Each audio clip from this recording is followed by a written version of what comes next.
नहीं नहीं, आज नहीं चलते हैं। संडे को ना रेस्टोरेंट में बहुत भीड़ होती है।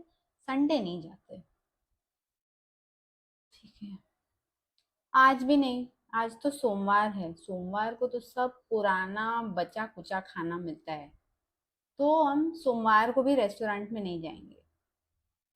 ठीक है। आज, हाँ आज शुक्रवार है पर नहीं, मेरा कुछ बाहर जाने का मन नहीं है। आज नहीं, आज नहीं जाते हैं।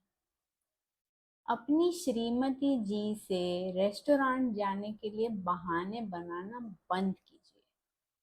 हाँ, आपके एरिया में नया इटालियन रेस्टोरेंट खुला है और आपकी श्रीमती जी कब से जिद कर रही हैं कि आप उनको ले क्यों नहीं चलते रेस्टोरेंट।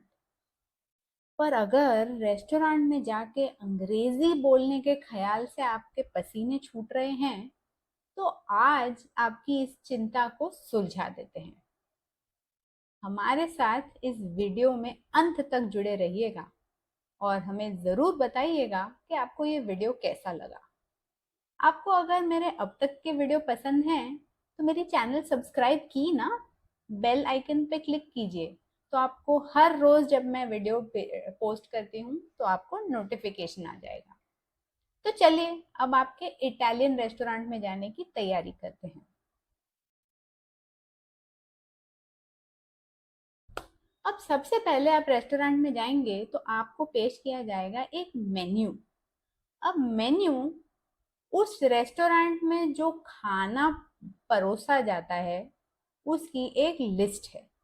तो आप मेन्यू देख के डिसाइड कर सकते हैं कि आपको वहां पर क्या ऑर्डर करना है, क्या खाना है। तो मेन्यू को अगर हम वाक्य में इस्तेमाल करें तो वो कुछ इस तरह से होगा। What's on the menu today.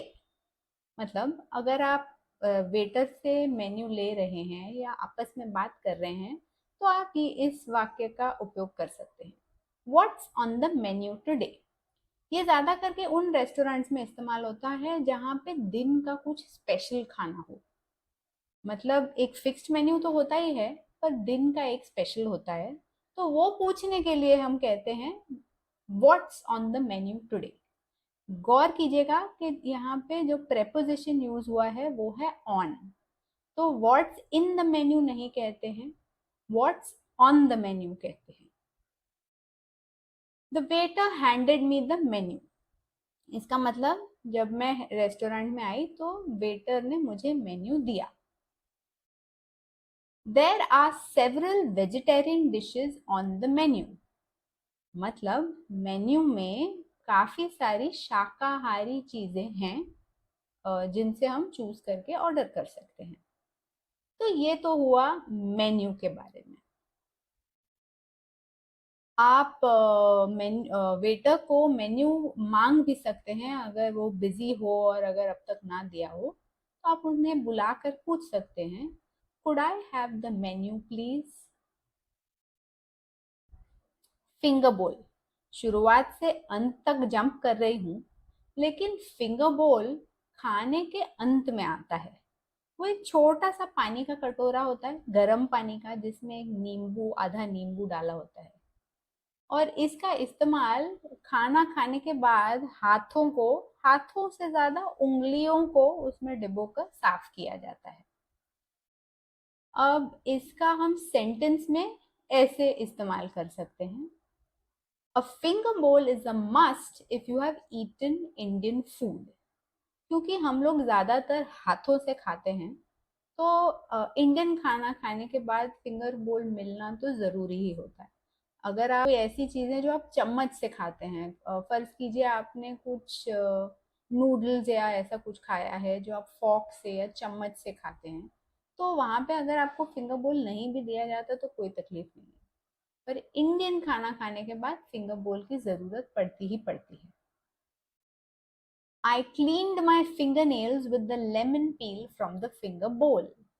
मतलब मैं जब फिंगर बोल से अपने हाथ धो रही थी तो उसमें जो नींबू का छिलका होता है उससे मैंने अपने नाखून साफ किए। ये ज्यादा करके तब होता है जब हमारे नाखून बहुत लंबे होते हैं और खाना उनके अंदर घुस गया होता है।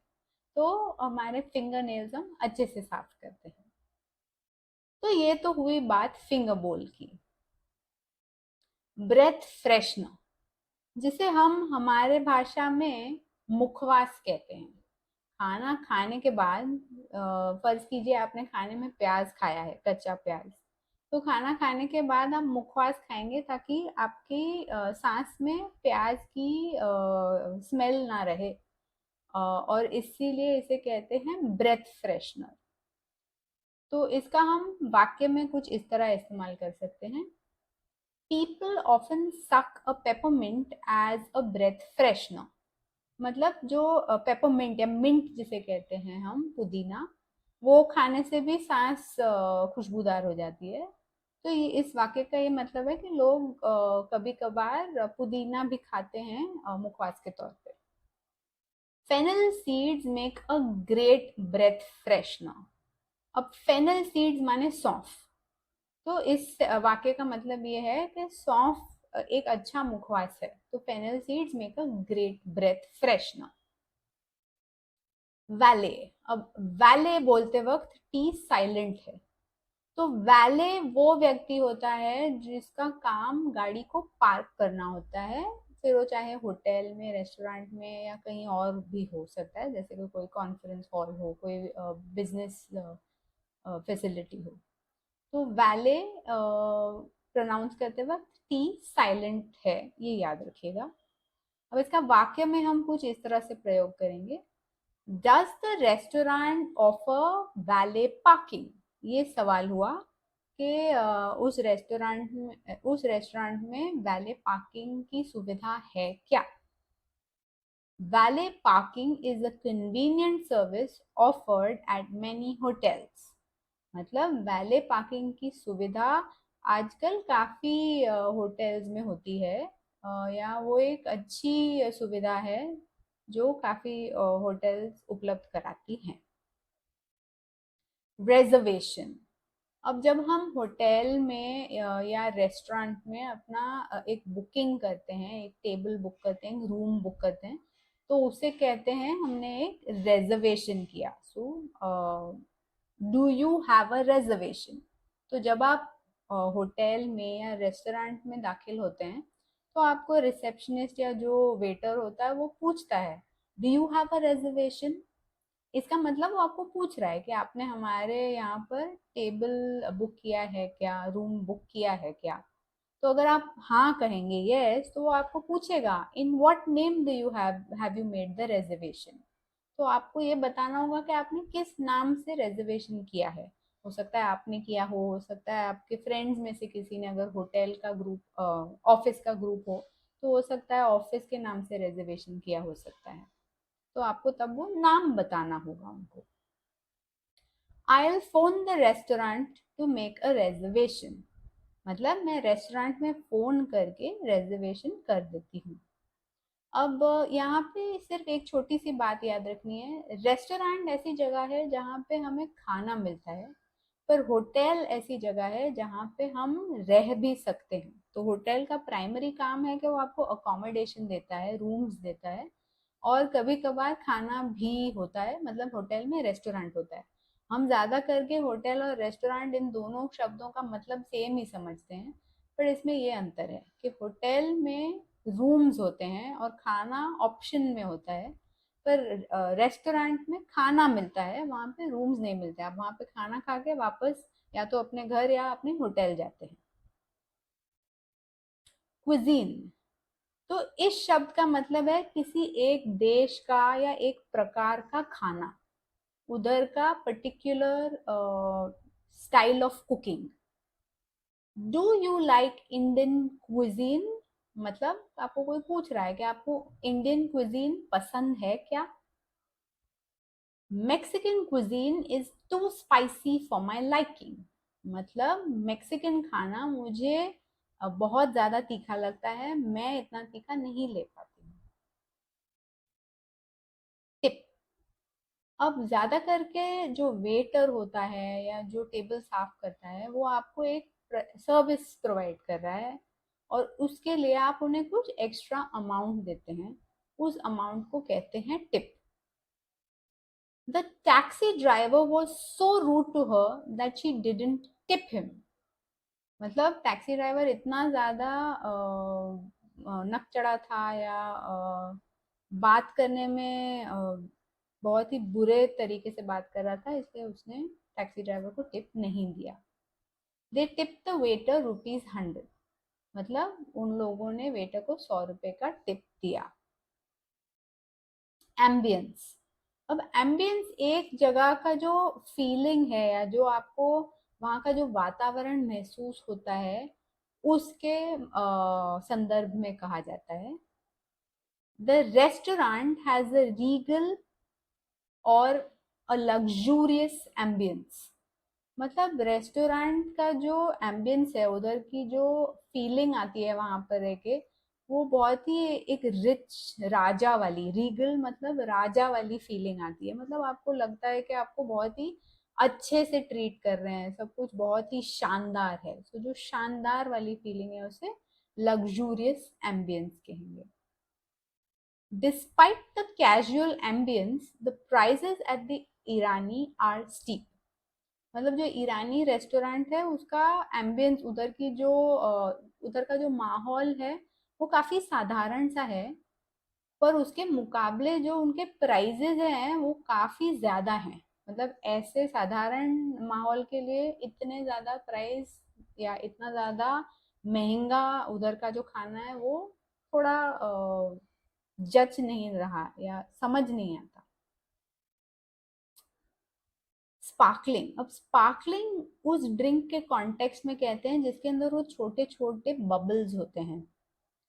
अब आपको इंग्लिश विंग्लिश पिक्चर में श्रीदेवी का वो सीन याद है जहाँ पे वो एक कैफे में एक सैंडविच और कॉफी लेने जाती है और वहां पे जो वेट्रेस होती है वो उसके साथ बहुत ज्यादा रूडली पेश आती है।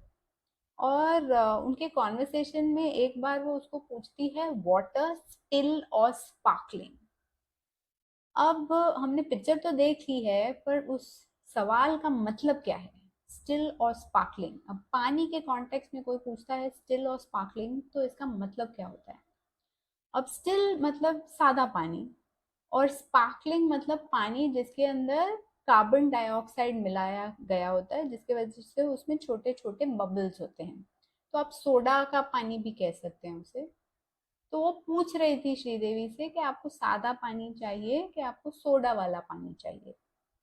अब ये हमारे यहाँ पे तो इतना कॉन्सेप्ट नहीं है, बट यूएस यूरोप इन देशों में है।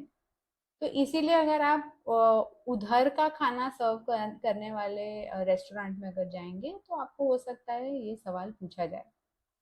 तो आपको जो पसंद हो आप उस हिसाब से बता सकते हैं, पर मतलब ये होता है। तो आपको वेटर पूछ सकता है वाटर स्टिल और स्पार्कलिंग।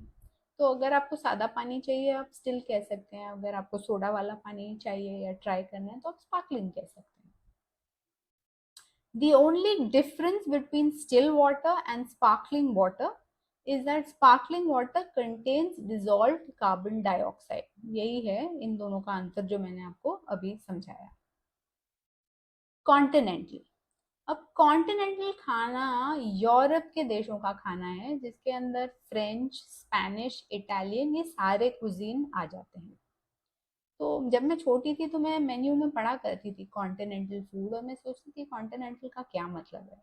तो कॉन्टिनेंटल का मतलब है यूरोप का खाना जिसके अंदर फ्रेंच, स्पेनिश, इटालियन ये सारे खाने आ जाते हैं, ये है कॉन्टिनेंटल खाना। French fries are undoubtedly the most popular continental dish.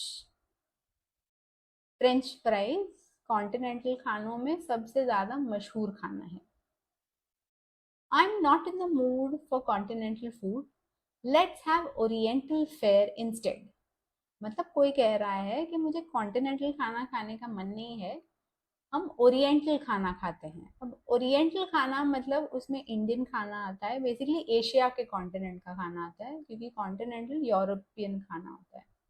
तो ओरिएंटल खाने में आता है इंडियन खाना, थाई खाना, चाइनीज खाना, ये सब आ जाता है ओरिएंटल में। तो अगली बार आप रेस्टोरेंट का मेन्यू देखेंगे तो आपको पता होगा कि आप कॉन्टिनेंटल देख रहे हैं, ओरिएंटल देख रहे हैं, और आप उस मुताबिक आपके मन मर्जी के हिसाब से चॉइस कर सकते हैं। तो ये थे कुछ ऐसे शब्द जिनसे आपको रेस्टोरेंट में ऑर्डर करने में आसानी होगी। कुछ और शब्द लाऊंगी एक और वीडियो में इसी हफ्ते, तो मेरे साथ जुड़े रहिएगा। और मुझे आपके कमेंट्स द्वारा ज़रूर बताइए कि आपको वीडियो कैसा लगा।